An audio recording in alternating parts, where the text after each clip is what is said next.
Dieses Mal hat er schon das Doppelte verlangt. Wir sollten nicht 150.000 Euro, sondern 300.000 Euro bezahlen. Diese Summe sollten wir in 2 Raten teilen. Sie zahlen erneut bar und in Dollar, sagen sie. Insgesamt also 450.000 Euro, knapp 600.000 Dollar.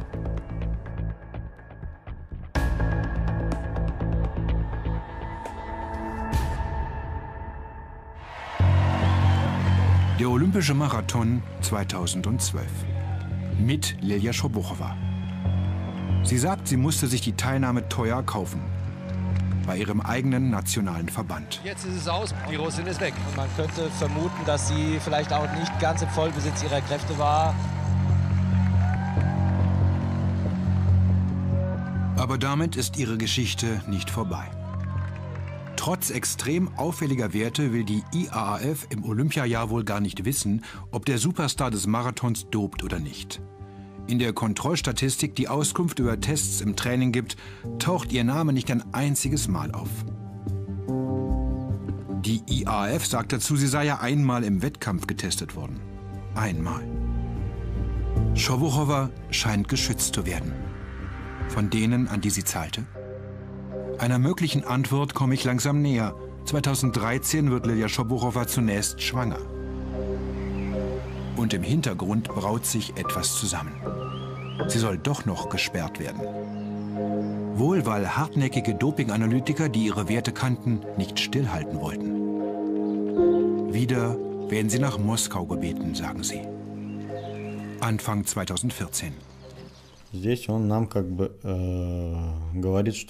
Melnikow sagte uns dort, dass wir ein Papier unterschreiben müssen. Es ging um die Sperre von Lilja. Und dann zeigte er mir das Papier. Es war von der IAAF.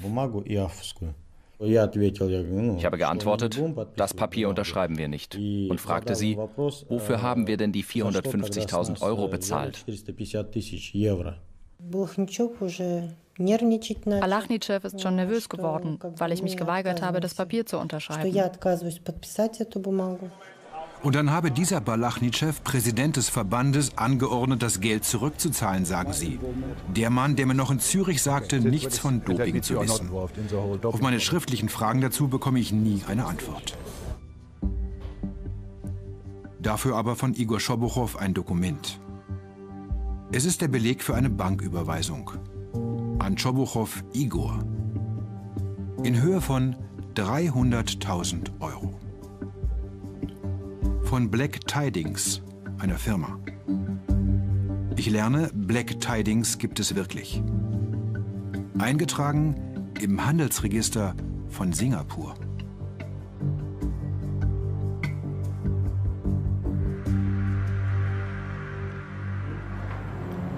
Singapur.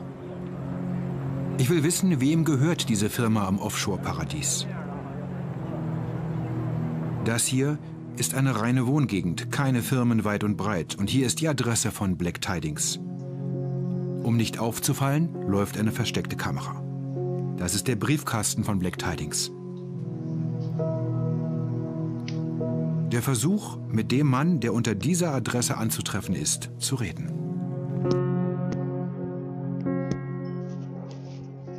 Ich würde gern mit Ihnen über Herrn Schobuchow reden. Wer ist das? Er hat 300.000 Euro von Ihnen bekommen. Von mir? Von Black Tidings. Sind Sie der Besitzer? Ich war ein Partner der Firma. Ich weiß nicht, was Sie wollen. Ich rufe jetzt einfach die Polizei. Später erfahre ich, die offenkundige Briefkastenfirma Black Tidings wurde kurz nach der Zahlung an Igor Schobuchow liquidiert.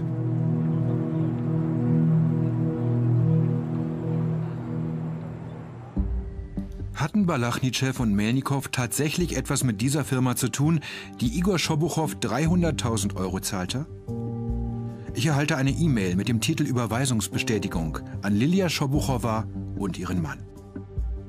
Von Alexei Melnikow. Eine Weiterleitung von einem gewissen Valentin. Valentin Balachnischew. Und es hängt an, die Überweisungsbestätigung über 300.000 Euro, die ich schon kenne. Und in einem internen IAAF-Dokument, das mir zugespielt wird, wird so eine Rückzahlung tatsächlich bestätigt. Die Ethikkommission der IAAF ermittelt nun. Interessanterweise gegen Lilia Scherbuchowa wegen Bestechung. Die IAAF will sich dazu nicht äußern. Und Valentin Balachnitschew? Er zieht es weiter vor zu schweigen, genauso wie sein Verbandstrainer Melnikow. Balachnitschew, der Mann, der alle Geldströme der IAAF überwacht. Er ist nämlich der Schatzmeister des Weltverbandes. Es könnte der größte Korruptionsskandal in der Geschichte der Leichtathletik sein. Nochmal meldet sich der anonyme Informant. Er erzählt von einem Anruf, sagt, ihm wurde mit dem Tod gedroht, sollte er sein Wissen weitergeben.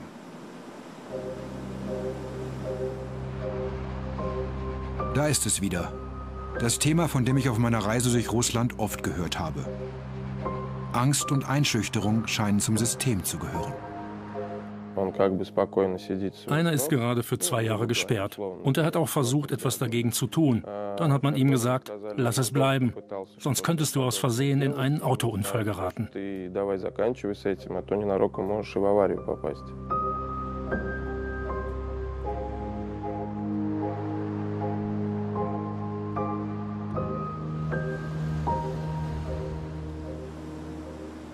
Wenn man über solche Sachen spricht, kann es sehr gefährlich werden. Es kann ein Unglück geschehen, verstehen Sie? Es kann alles passieren. Manche Leute haben versucht, sich umzubringen.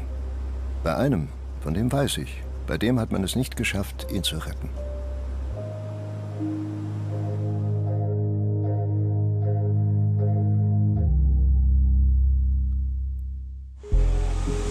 Es sind viele Beweise und Aussagen zusammengekommen im Laufe fast eines Jahres. Ein letztes Mal bin ich in Montreal bei der Welt-Anti-Doping-Agentur. Vitali Stepanow und seine Frau Julia hatten der WADA ja schon einiges berichtet. In diesem Moment sehen WADA-Gründungspräsident Richard Pound und WADA-Generaldirektor David Howman zum ersten Mal, welches Ausmaß das Doping in Russland angenommen hat.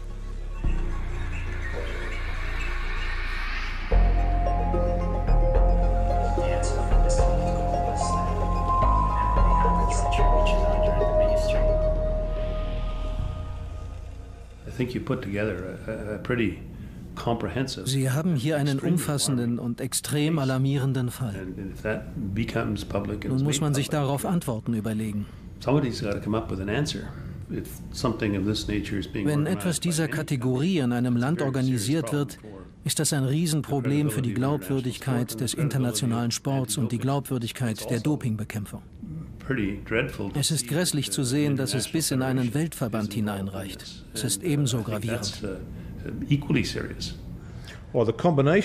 Die Kombination dieser Dinge ist fürchterlich schockierend. Viele Einzelheiten sind auch menschlich enttäuschend. Wenn Sie die Sachen zusammenfügen und auf die Fakten schauen und auf das, was ich jetzt gesehen und gehört habe, dann ist das natürlich schockierend. Was wir nun machen müssen, ist, diese Dinge furchtlos anzugehen, aber auch sicherzustellen, dass die, die Angst haben, dass die beschützt sind.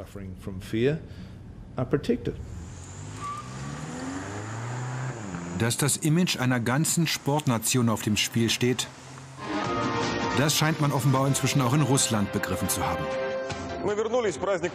Im August berichtet das staatliche Fernsehen von einem Anti-Doping-Gipfel unter Sportminister Mutko. 6 Trainer seien wegen der Vergabe von Dopingmitteln gesperrt worden. Die Namen aber bleiben geheim und sind es bis heute. Später ist in den Zeitungen zu lesen, dass die Regierung jetzt mit eiserner Faust gegen Doping im Sport vorgehen will.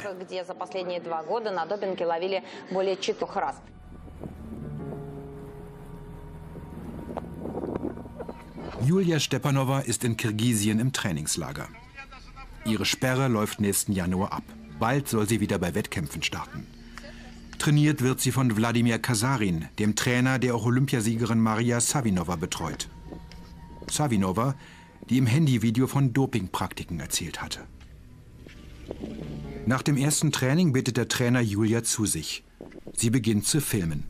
Auch dieses Video liegt mir im Original und ungeschnitten vor. Wir können noch mit Oxandrolon und mit Primobolan arbeiten. Und natürlich zum Anfang mit EPO. Aber wir müssen aufpassen, dass du im Rahmen bleibst, falls eine Kontrolle kommt.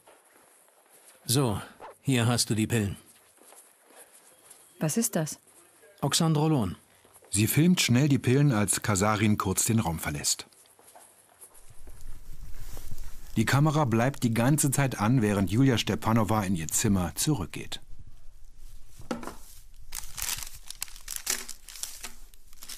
Meine spätere Anfrage zu diesem Vorgang wird von Wladimir Kasarin unbeantwortet gelassen. Weder der russische Leichtathletikverband noch ein russischer Trainer werden jemals auf die erschütternden Vorwürfe reagieren.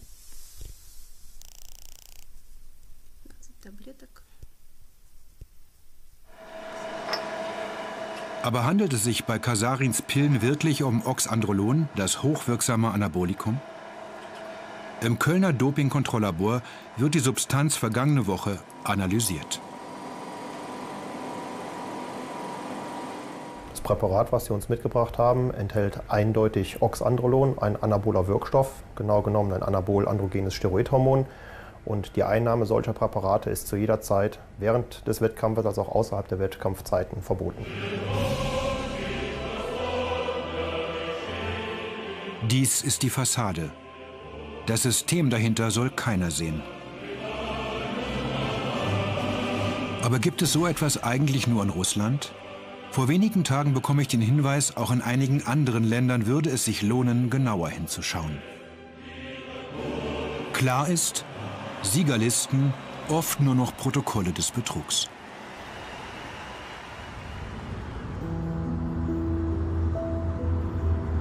Ein letzter Besuch bei Vitali Stepanov und seiner Frau Julia.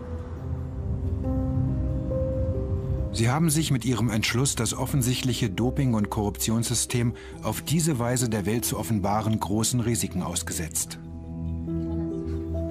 Sie sind damit zu den wohl bedeutendsten Whistleblowern in der Geschichte der Dopingbekämpfung geworden. Es war ihnen wichtig, weil sie sauberen Sport wollen. Auch für ihre persönliche Zukunft. Wir haben einen Sohn, der jetzt 8 Monate alt ist. Und wir beide, wir lieben ja den Sport.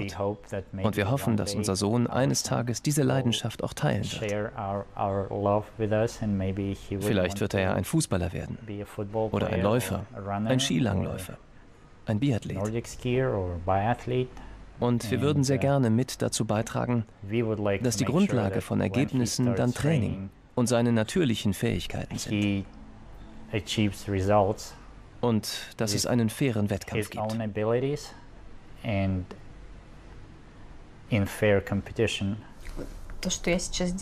Das, was ich hier tue, dass ich das alles erzähle, dadurch werde ich für Russland vermutlich zum Staatsfeind Nummer 1.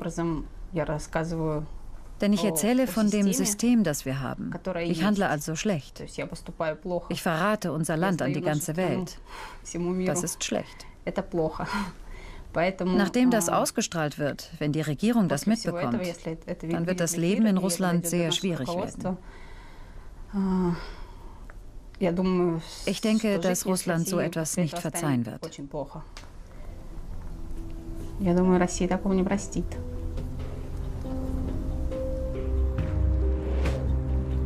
Vergangene Woche hat die WADA Julia Stepanova und ihrem Mann Vitali geschrieben. Die WADA bestätigt, dass beide mit ihrem Mut und ihrem Einsatz einen wertvollen Beitrag im Kampf gegen Doping geleistet haben. Julia Stepanova will wieder in ihren Sport zurück, ohne Doping. Vitali Stepanov will ihr dabei helfen. Vor wenigen Tagen haben sie mit ihrem Sohn Russland für immer verlassen.